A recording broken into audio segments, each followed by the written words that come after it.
Hello everyone guys. तो कैसे हैं आप? आशा करते हैं आई होप कि आप बहुत अच्छे होंगे। तो आज का हमारा मेन टॉपिक है कक्षा 10 का हिंदी का पेपर में का एमसीक्यू क्वेश्चन 2024 का प्री बोर्ड का एमसीक्यू क्वेश्चन लाए हैं, जो हम आपको स्क्रीन बोर्ड पे समझा रहे हैं, जो बहुत ही महत्वपूर्ण है मेरे पास। तो अगर पेपर पे समझाते टाइम लगता है, इस तरह समझा रहे हैं आपको डायरेक्ट, फिर प्रश्न पढ़ेंगे, फिर आपका डायरेक्ट उत्तर बताएंगे बताएंगे जो आपके लिए बहुत ही महत्वपूर्ण है। यूपी बोर्ड 2024 का जो बहुत ही महत्वपूर्ण है मेरे पास, जो बार बार पूछने वाला प्रश्न है, उसी को हम उठा रहे हैं, क्योंकि आपसे आपको जितना ही अच्छे से रट्टा रहेगा, याद रहेगा, समझ में आएगा, तो आपके लिए बेटर ही बेटर रहेगा मेरे पास। तो तुम इस वीडियो को पूरा शुरू से अंत तक देखिएगा। तो चलिए मेरे पास, तो अपने पहला प्रश्न को हम शुरू करते हैं। डॉक्टर राजेंद्र प्रसाद को भारत रत्न से कब सम्मानित किया गया? मेरे पास तो डॉक्टर राजेंद्र प्रसाद को भारत रत्न से कब सम्मानित किया किया गया है? तो हमारा क्या राइट आंसर हो जाएगा? ऑप्शन नंबर दूसरा सही हो जाएगा। क्या हो जाएगा? ऑप्शन नंबर दूसरा सही हो जाएगा मेरे पास। तो क्या हो जाएगा? ऑप्शन नंबर दूसरा सही हो जाएगा राइट आंसर। तो अब लेते हैं मेरे पास, तो आपके बीच दूसरा प्रश्न को ध्यान से देखिएगा, ध्यान से एकदम बारीकी से देखिएगा मेरे पास। तो हर इसे पूरा अच्छे कंसेप्ट क्लियर के साथ आपको समझना है। तो दूसरा प्रश्न को पढ़ते हैं। रंग भूमि उपन्यास है मेरे पास, जो रंग भूमि उपन्यास है, यह किनका उपन्यास है मेरे पास? जो किनका है?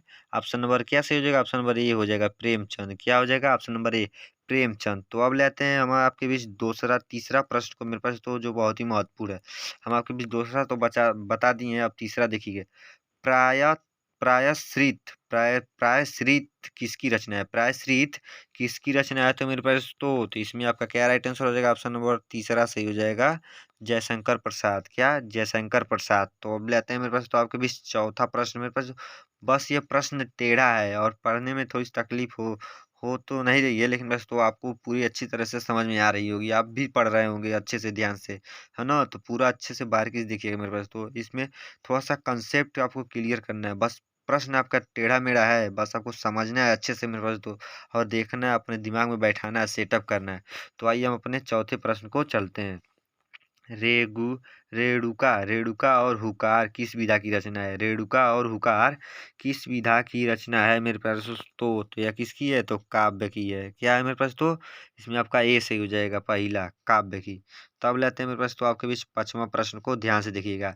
संस्कृत के 4 अध्याय के लेखक हैं मेरे पास। तो संस्कृत के 4 अध्याय के लेखक हैं, कौन है मेरे पास? तो इसमें आपका ऑप्शन नंबर तीसरा सही हो जाएगा, रामधरी सिंह दिनकर। रामधरी सिंह दिनकर। तो अब लेते हैं आपके बीच छठवां प्रश्न को, बहुत ही महत्वपूर्ण है मेरे पास।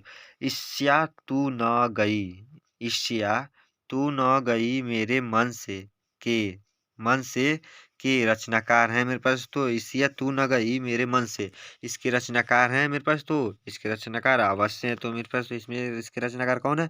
ऑप्शन नंबर ए है, रामधरी सिंह दिनकर। इसमें आपका यही पहला सही हो जाएगा। तो अब लेते हैं आपके बीच सातवां क्वेश्चन को, ध्यान से देखिएगा मेरे पास, सभी क्वेश्चन को ध्यान से और अच्छे से देखिएगा। तो अजंता पुरातत्व संबंधी लेखक के रचनाकार हैं।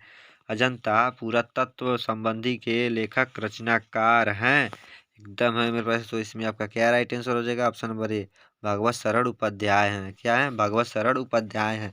तो अब लेते हैं मेरे पास, तो आपके बीच आठवां क्वेश्चन को ध्यान से देखिएगा। विश्व साहित्य की रूपरेखा किस विधा की रचना है?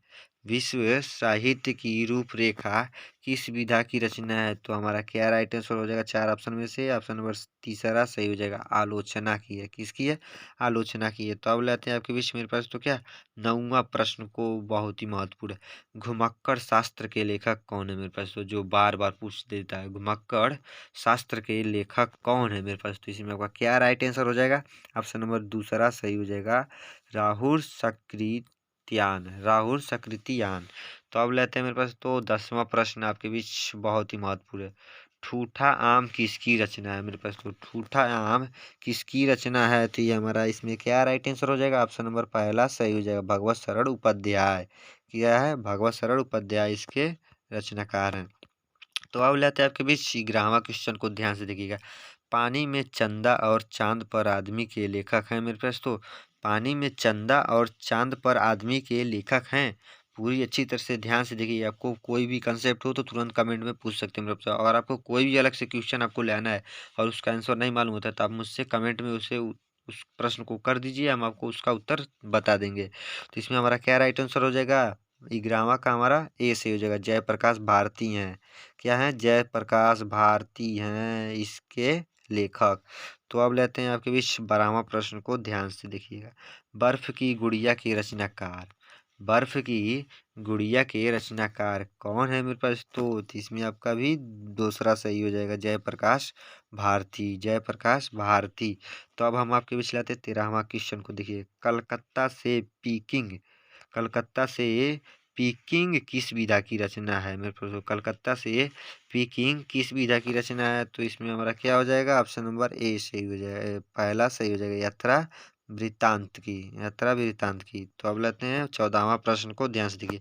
खादी का अर्थशास्त्र के रचनाकार हैं मेरे पास? तो खादी का अर्थशास्त्र के रचनाकार हैं, एकदम है मेरे पास। तो इसमें हमारा right answer option number A, doctor Rajendra Prasad. कौन है? डॉक्टर राजेंद्र प्रसाद। तो अब लाते हैं 15वां क्वेश्चन को। झलमला किसकी रचना है? झलमला किसकी रचना है मेरे पास? तो इसमें आपका क्या राइट आंसर हो जाएगा? ऑप्शन नंबर तीसरा सही हो जाएगा, पद्मलाल पुन्नालाल बख्शी, पद्मलाल पुन्नालाल बख्शी, यही सही है। तब लेते हैं क्या, 16वां क्वेश्चन को। पद्मलाल पुन्नालाल बख्शी की और अजंजलि अंजल बख्शी की अजली अजली किस विधा की रचना है? अजली किस विधा की रचना है? तो इसमें क्या सही हो जाएगा? ऑप्शन नंबर ए पहला सही हो जाएगा, कहानी संग्रह की। क्या है? कहानी संग्रह की। तो अब लाते हैं क्या, 17वां क्वेश्चन मेरे पास तो आपके बीच। कुछ बिखरे पन्ने किस विधा की रचना है मेरे पास? कुछ बिखरे पन्ने किस विधा की रचना है? तो इसमें आपका कौन सा सही हो जाएगा? तीसरा सही हो जाएगा, निबंध संग्रह की। क्या? निबंध संग्रह की। तो अब लाते हैं 18वां क्वेश्चन आपके बीच। एक घूंट के रचनाकार हैं मेरे पास। तो एक घूंट के रचनाकार हैं, तो ये तो आप सभी लोग जानते होंगे, जयशंकर प्रसाद जी हैं। तो अब लाते हैं 19वां क्वेश्चन को आपके बीच। निम्न में से कौन सा नाटक जयशंकर प्रसाद का है? निम्न में से कौन सा नाटक जयशंकर प्रसाद का है मेरे प्यारे दोस्तों? तो कौन सा है हमारा? दूसरा है, क्या? ध्रुव स्वामिनी, ध्रुव स्वामी जयशंकर प्रसाद का नाटक है। तो अब लाते हैं 20वां क्वेश्चन, बहुत ही महत्वपूर्ण, मात्र अब 6 क्वेश्चन और रह गए हैं मेरे पास तो आपके लिए, 20 से लगाकर। निम्न में से कौन सा नाटक शुक्ल युग का है मेरे पास? निम्न में से कौन सा नाटक शुक्ल युग का है? तो ये कौन सा है? ऑप्शन नंबर दूसरा सही हो जाएगा, हरिकृष्ण प्रेमी शुक्ल युग का नाटक है। तो अब लाते हैं क्या, 21वां प्रश्न मेरे पास तो बहुत ही महत्वपूर्ण है। निम्न में से कौन सा उपन्यास शुक्ल युग का है मेरे पास? निम्न में से कौन सा उपन्यास शुक्ल युग का है? तो हमारा क्या है? ऑप्शन नंबर ए, प्रेमचंद, प्रेमचंद्र उपन्यास शुक्ल युग के हैं। तो अब लाते हैं क्या, 22वां क्वेश्चन देखते हैं मेरे पास तो। नीड़ का निर्माण किसकी रचना है? नीड़ का निर्माण किसकी रचना है? तो किसकी है मेरे पास? तो ऑप्शन नंबर पहला सही हो जाएगा, हरिवंश राय बच्चन, हरिवंश राय बच्चन। तो अब लाते हैं 23वां क्वेश्चन मेरे पास तो। झूठा सच किस विधा की रचना है मेरे पास? झूठा सच किस विधा की रचना है? तो ये हमारा किस विधा की है? ऑप्शन नंबर दूसरा सही हो जाएगा, उपन्यास विधा की रचना है। तो अब लेते हैं 24वां क्वेश्चन। भूले भूले बिसरे चित्र के रचनाकार हैं, भूले बिसरे चित्र के रचनाकार हैं, अब कोश है मेरे पास तो कौन है यह? ऑप्शन नंबर ए से हो जाएगा, भगवती चरण वर्मा, भगवती चरण वर्मा। तो अब लाते हैं 25वां क्वेश्चन, बहुत ही महत्वपूर्ण है मेरे पास तो आपके यूपी बोर्ड 2024 के लिए। जय पराजय किस विधा की रचना है? जय पराजय किस विधा की रचना है मेरे पास? तो किस विधा की है? नाटक, नाटक विधा की है। तो मेरे पास तो यह जो 25 क्वेश्चन आपके बीच हम बताए हैं, ये सब टॉप क्वेश्चन है मेरे पास तो आपके 2024 बोर्ड में ज़रूर पूछा जाएगा। 2024 में पक्का क्लियर टू क्लियर पूछा जाएगा मेरे पास तो। ये पूरा शुरू से अंत तक जरूर वीडियो को देखिएगा। तो आई होप कि मेरे पास तो आप बहुत ही अच्छे होंगे। तो मेरे चैनल पे शुरू से अंत तक बने रहने के लिए एक थैंक्स फॉर वॉचिंग। जय हिंद, जय भारत, वंदे मातरम। मिलते हैं नेक्स्ट वीडियो में।